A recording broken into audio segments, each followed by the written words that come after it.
Hi all, welcome back.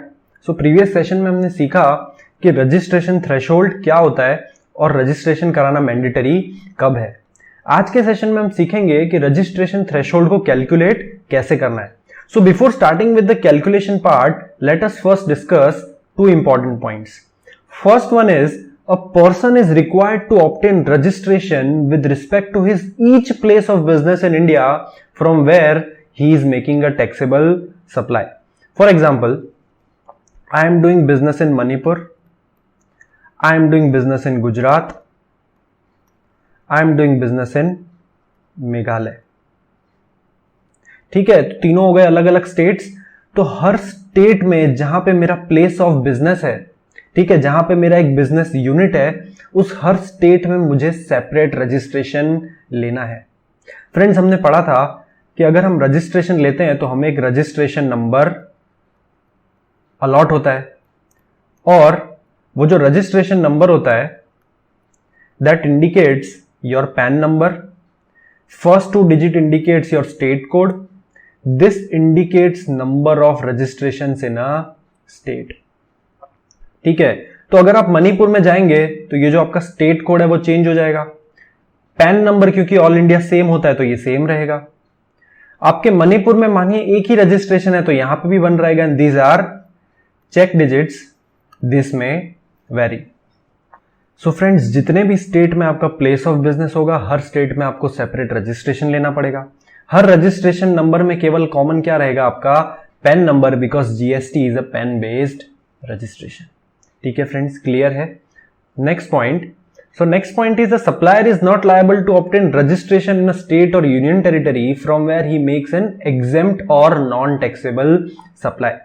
मान लीजिए मैं गुजरात में कैसे गुड सप्लाई कर रहा हूं, टैक्सेबल, तो गुजरात में रजिस्ट्रेशन लेना मैंडेटरी है। मैं मेघालय में कैसे गुड सप्लाई कर रहा हूं, टैक्सेबल, तो मेघालय में रजिस्ट्रेशन लेना मैंडेटरी है। लेकिन अगर मणिपुर में मैं एग्जेम्प्ट गुड सप्लाई कर रहा हूं, ठीक है, एक्सक्लूसिवली एग्जेम्प्ट, हाँ, अगर आप टैक्सेबल एंड एग्जेम्प्ट करेंगे तो भी रजिस्ट्रेशन लेना मैंडेटरी है। अगर आप केवल एग्जेम्प्ट गुड्स का सप्लाई कर रहे हैं तो क्योंकि ना ही आपको आउटपुट टैक्स किसी से कलेक्ट करना है और ना ही आप इनपुट टैक्स क्रेडिट ले सकते हैं in case of exempt supply, इसीलिए आपके लिए रजिस्ट्रेशन लेना मैंडेटरी नहीं है। तो जिस स्टेट में you are engaged in supplying exclusively exempt goods, उस केस में, उस स्टेट में आपके लिए रजिस्ट्रेशन लेना मैंडेटरी नहीं है। उसके अलावा आप जिस स्टेट में बिजनेस कर रहे हैं उस हर स्टेट में आपको सेपरेट रजिस्ट्रेशन लेना है। ठीक है फ्रेंड्स, क्लियर है। अब मान लीजिए मेरा मिजोरम में एक प्लेस ऑफ बिजनेस है, मेरा सिक्किम में एक प्लेस ऑफ बिजनेस है और मेरा असम में एक प्लेस ऑफ बिजनेस है। तो मिजोरम में जो थ्रेशोल्ड लिमिट है दैट इज 10 लाख, सिक्किम में जो थ्रेशोल्ड लिमिट है दैट इज 20 लाख, असम में जो थ्रेशोल्ड लिमिट है, मान लीजिए अगर मैं एक्सक्लूसिवली गुड्स का सप्लायर हूं तो लिमिट है 40 लाख। तो मेरे लिए कौन सी threshold limit applicable, 10 lakh, 20 lakh या 40 लाख? तो लॉ ये कहता है कि लोवेस्ट थ्रेशोल्ड लिमिट, मतलब आप जितने भी स्टेट्स में बिजनेस कर रहे हैं उस स्टेट में से जिसमें थ्रेशोल्ड लिमिट लोवेस्ट होगी वो आपके लिए एप्लीकेबल। मतलब अगर आप मिजोरम में बिजनेस कर रहे हैं, सिक्किम में भी कर रहे हो और असम में भी कर रहे हैं, आपके इन तीनों जगह प्लेस ऑफ बिजनेस है, लेकिन थ्रेशोल्ड लिमिट तो किसकी अप्लाई होगी फ्रेंड्स, मिजोरम की, because it is the lowest one. मान लीजिए अगर आपका मिजोरम का टर्नओवर है 5 लाख, सिक्किम का है 2 लाख, असम का है 2 लाख, तो तीनों का टर्नओवर का टोटल होता है 9 लाख रुपीस, तो आपके लिए जीएसटी में रजिस्ट्रेशन लेना मैंडेटरी नहीं है। लेकिन मान लीजिए आपका मिजोरम का टर्नओवर है 10 लाख, सिक्किम का है 3 लाख, असम का है 4 lakh, so the total comes to 10 + 3 + 4 comes to 17। और क्योंकि आपका टर्नओवर पैन इंडिया बेसिस पे 10 लाख से ऊपर है तो आपको मिजोरम में तो रजिस्ट्रेशन लेना ही लेना है, लेकिन आपको सिक्किम और असम में भी रजिस्ट्रेशन लेना पड़ेगा। तो फ्रेंड्स, आप जो थ्रेशोल्ड कैलकुलेट करोगे वो आप कैसे कैलकुलेट करोगे, पैन इंडिया बेसिस, मतलब आपके ऑल ओवर इंडिया में जितने भी स्टेट्स में जितने भी बिजनेसेस हैं, ठीक है, उन सभी का टोटल आप करोगे, और जो आपका टोटल टर्नओवर आएगा उस टर्नओवर से आप क्या डिसाइड करोगे, आपको रजिस्ट्रेशन लेना है या नहीं है। उस टर्नओवर को आप कंपेयर करोगे आपकी थ्रेशोल्ड लिमिट से। एक और एग्जांपल लेते हैं। मान लीजिए मेरा बिजनेस है हिमाचल प्रदेश में और पौंडीचेरी में, और I am supplier of goods in Himachal Pradesh, तो मेरी लिमिट क्या हुई 40 lakhs, and I am supplier of goods और सर्विस इन पौंडीचेरी, तो मेरे लिए रजिस्ट्रेशन लिमिट क्या हुई पौंडीचेरी में 20 lakhs। अगर मेरा टर्नओवर पौंडीचेरी में है 15 lakhs और मेरा टर्नओवर हिमाचल प्रदेश में है 6 lakhs, तो मेरा टर्नओवर टोटल कितना हुआ फ्रेंड्स 21 lakhs। तो क्योंकि मेरा टर्नओवर 20 लाख से ज्यादा है ना, मेरा टर्नओवर किससे ज्यादा है 20 लाख, और 20 लाख मेरी क्या है थ्रेशोल्ड, 20 लाख मेरी थ्रेशोल्ड क्यों है, क्योंकि मैं पौंडीचेरी में भी बिजनेस कर रहा हूं और हिमाचल प्रदेश में, और दोनों में से लोवेस्ट थ्रेशोल्ड किसकी है पौंडीचेरी की, तो मेरे लिए रजिस्ट्रेशन थ्रेशोल्ड क्या हो गई पौंडीचेरी वाली threshold which is 20 lakh rupees. तो क्योंकि मेरा threshold limit 20 lakh rupees cross कर गया है विच इज 21 lakhs, तो मुझे पौंडीचेरी में भी रजिस्ट्रेशन लेना पड़ेगा और हिमाचल प्रदेश में भी। Let's take one more example, अगर मैं अरुणाचल प्रदेश में बिजनेस कर रहा हूं और जम्मू एंड कश्मीर में कर रहा हूं, जम्मू एंड कश्मीर में I am exclusively supplying goods, तो मेरे लिए थ्रेशोल्ड लिमिट है 40 lakhs। अरुणाचल प्रदेश में आई एम सप्लाइंग गुड्स और सर्विस और बोथ, ठीक है, तो मेरे लिए रजिस्ट्रेशन थ्रेशोल्ड क्या है 20 lakhs। लेकिन मैं जम्मू एंड कश्मीर में टैक्सेबल गुड्स सप्लाई कर रहा हूं और अरुणाचल प्रदेश में केवल एग्जेम्प्ट गुड्स सप्लाई कर रहा हूं। तो हमने पढ़ा कि अगर मैं एग्जेम्प्ट गुड्स सप्लाई करता हूं किसी स्टेट में, तो उस स्टेट में रजिस्ट्रेशन लेना मैंडेटरी नहीं है, तो मैं अरुणाचल प्रदेश में रजिस्ट्रेशन नहीं लूंगा। और अगर मान लीजिए मेरा अरुणाचल प्रदेश और जम्मू एंड कश्मीर का टर्नओवर मिला के होता है 35 लाख 35 lakhs, तो इस केस में मेरे जो थ्रेशोल्ड लिमिट है वो मुझे एप्लीकेबल होगा 40 लाख रुपीस का, क्योंकि मुझे अरुणाचल प्रदेश में रजिस्ट्रेशन ही नहीं लेना है, बिकॉज वहां पे मैं क्या कर रहा हूं केवल exempt supply. So in this case threshold limit applicable to me will be 40 lakh rupees, और क्योंकि मेरा टर्नओवर 35 lakhs है इसलिए मुझे रजिस्ट्रेशन लेना मैंडेटरी नहीं है, क्योंकि मुझे थ्रेशोल्ड लिमिट जो एप्लीकेबल है वो है जम्मू एंड कश्मीर की विच इज 40 लाख रुपीस। ठीक है फ्रेंड्स, क्लियर है। Now let us move on to how to calculate this threshold limit. So friends, what law says is if your aggregate turnover crosses your threshold limit then you have to register under GST। तो जो आपका aggregate turnover है उसको कैसे calculate करना है। So let's say your taxable supplies is 5 lakhs, your exempt supplies is 5 lakhs, your turnover of export is 10 lakh, your interstate supply is 15 lakh।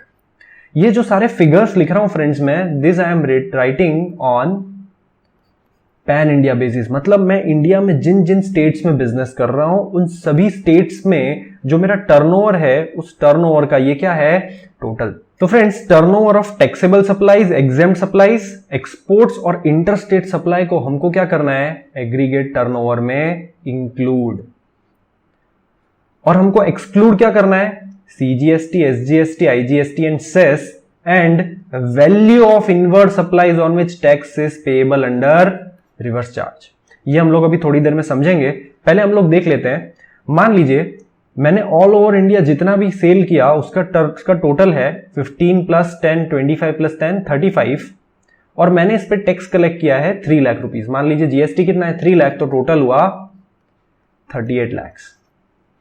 तो law ये कहता है कि जो आपने जीएसटी कलेक्ट किया उसको आप एक्सक्लूड करेंगे, जितना आपका बेसिक वैल्यू है उसके बेसिस पे आप देखेंगे कि आपने थ्रेशोल्ड क्रॉस किया है या नहीं। मान लीजिए मेरे लिए रजिस्ट्रेशन का जो थ्रेशोल्ड है दैट इज 40 lakhs, ठीक है, और मैंने जो टर्नओवर किया वो है 39 lakhs और टैक्स कलेक्ट किया 4 lakhs, तो टोटल कम्स टू 43 lakhs। तो लॉ ये कहता है कि जो आपका बेसिक वैल्यू है आपके सप्लाईज का basic value that should be included and GST collected by you should be excluded, और जो आपका threshold decide होगा that should be based on this basic value and not this total value। ठीक है, तो हमारा टर्नओवर कितना है 39 lakhs और हमारा थ्रेशोल्ड कितना है 40 lakhs, so we are not liable to registration। ठीक है फ्रेंड्स, क्लियर है, फाइन। सो इंक्लूड क्या करना है taxable supplies, exempt supplies, export and interstate supplies, और किन स्टेट्स का, जितने भी मैं स्टेट्स में बिजनेस कर रहा हूं ऑल ओवर इंडिया उन सभी स्टेट्स का टर्नओवर मुझे टोटल करना है और उसको किससे कंपेयर करना है फ्रेंड्स थ्रेशोल्ड लिमिट से। एक्सक्लूड क्या करना है जीएसटी को एक्सक्लूड करना है। ठीक है फ्रेंड्स, क्लियर है। अब क्या बोला है value of inward supplies on which tax is payable under reverse charge. Friends, under section 9(3) and under section 9 subsection 4 of CGST act कुछ कैटेगरीज ऑफ सप्लाईज दिए गए हैं जिसमें आपको टैक्स रिवर्स चार्ज में पे करना है। अभी फ्रेंड्स, रिवर्स चार्ज क्या होता है? So friends, reverse charge is something wherein the recipient pays tax directly to the government and does not pay it to the supplier. So अभी तक जो हमने पढ़ा वो था फॉरवर्ड चार्ज, जिसमें क्या होता था, सप्लायर रेसिपिएंट को गुड्स सप्लाई करता था और रेसिपिएंट सप्लायर को गुड्स का बेसिक वैल्यू प्लस जीएसटी पे करता था, और जो ये सप्लायर है वो जीएसटी किसको पे कर देता था? गवर्नमेंट को पे कर देता था। जबकि फ्रेंड्स, रिवर्स चार्ज के केस में क्या होता है, जो रेसिपिएंट है वो सप्लायर को केवल बेसिक अमाउंट पे करेगा और जो जीएसटी है वो रेसिपिएंट डायरेक्टली गवर्नमेंट को पे करेगा। So there are certain categories of transaction notified under section 9(3) and 9(4) wherein recipient does not have to pay tax to the supplier but recipient is liable to pay tax directly to the government. For example, मान लीजिए आप goods transport agency से, किसी transport agency से आप transportation services avail करते हैं, तो this transaction, this category of supply has been notified under reverse charge, जिसमें जो रेसिपिएंट है, ठीक है, आप क्या ले रहे हैं? ट्रांसपोर्टेशन सर्विस, तो आप क्या हुए? रेसिपिएंट। जीटीए क्या प्रोवाइड कर रहा है? ट्रांसपोर्टेशन सर्विस, तो जीटीए क्या हुआ? सप्लायर। तो इस केस में जो रेसिपिएंट है वो जीएसटी डायरेक्टली गवर्नमेंट को पे करेगा और जीटीए को क्या पे करेगा? केवल बेसिक वैल्यू। तो लॉ ये कहता है कि वी बीइंग अ रेसिपिएंट, हमने जो भी सप्लाईज रिसीव किए है ना, और उस पे हमने टैक्स पे किया अंडर रिवर्स चार्ज, मतलब हम लोग रेसिपिएंट हैं तो हमने टैक्स किसको पे किया? डायरेक्टली गवर्नमेंट को। तो उन सप्लाईज का जो बेसिक वैल्यू है उसको एग्रीगेट टर्नओवर में इंक्लूड नहीं करना है while calculating the threshold limit for registration. मतलब आपने जो बीइंग अ रेसिपिएंट, जो आपने जीटीए को मान लीजिए 100 रुपए पे किया, तो इस 100 रुपए को एग्रीगेट टर्नओवर में इंक्लूड नहीं करना है। और फ्रेंड्स, लॉजिकली देखें तो ये जो 100 रुपए है ये हमने किस लिए पे किए? हमने अपने इनवर्ड सप्लाई पे किए, जबकि वहां डेफिनेशन किस चीज की है? एग्रीगेट टर्नओवर की। तो फ्रेंड्स, टर्नओवर तो वो होता है जो हमारा क्या होता है फ्रेंड्स? आउटपुट, जो हम क्या करते हैं? सप्लाई, जो हम क्या करते हैं? सेल।